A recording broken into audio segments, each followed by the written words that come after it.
Matsuko Deluxe is a TV personality like no other. Known for harsh words, cross-dressing, and his size, he comments on some of the most absurd things on Japanese TV and current events. His character and sharp wit have made him one of the biggest TV personalities in Japan. Let's take a look at how he made it to the top.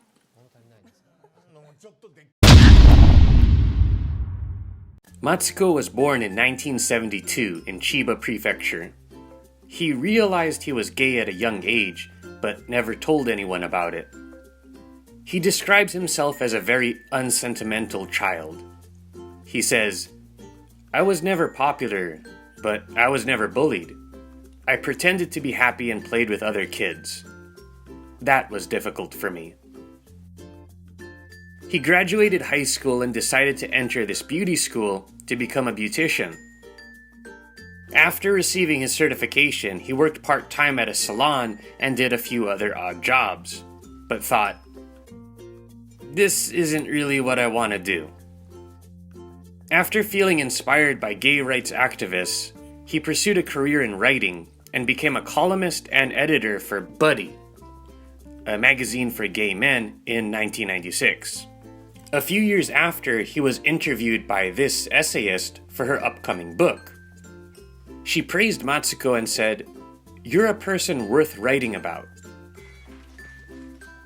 Matsuko made his first TV appearance in 2000 on Ebunai, which was doing a special on gay and transgender in Japan.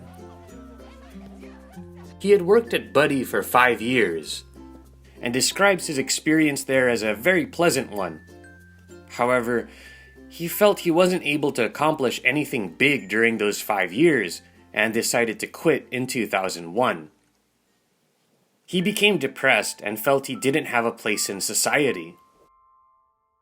He moved back in with his parents and became a shut-in who spent most of his time watching TV and wrestling with his own personal demons about self-image, self-worth, and sexuality.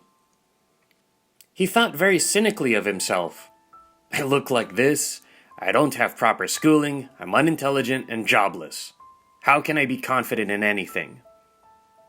I'm gonna die alone and no one will even notice me."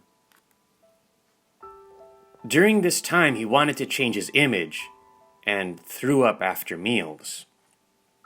He went from being 140 kilos to 70 kilos, but rebounded back to his old weight.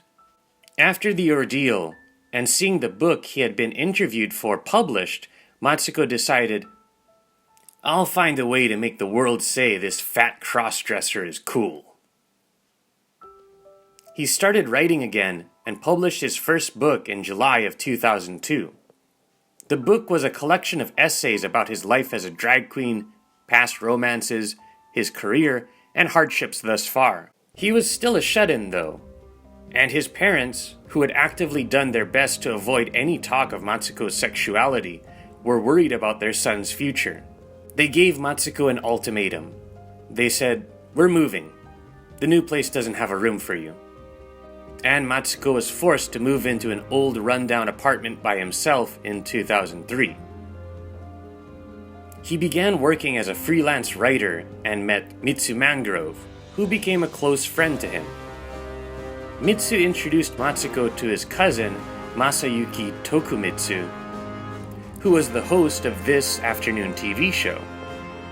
And Matsuko landed his first regular job as a commentator in 2005. That same year, he published his second book. He gained a lot of fame, and in 2009, he was given his own late-night TV show, which opened even more doors for him. He's become a household name since then.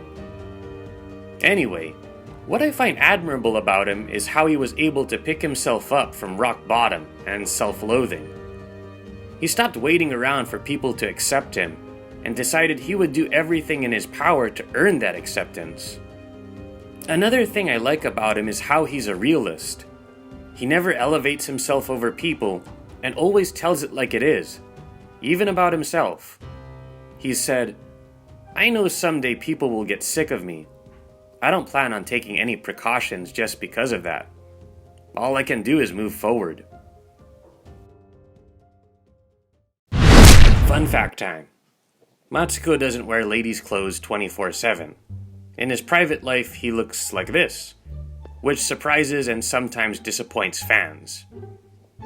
He's said that he still sometimes likes to dress up, but he always does it for TV because it's what people expect. Matsuko has done a lot of commercials and special promotions for a wide variety of companies. She attributes this success to resembling a yurikera,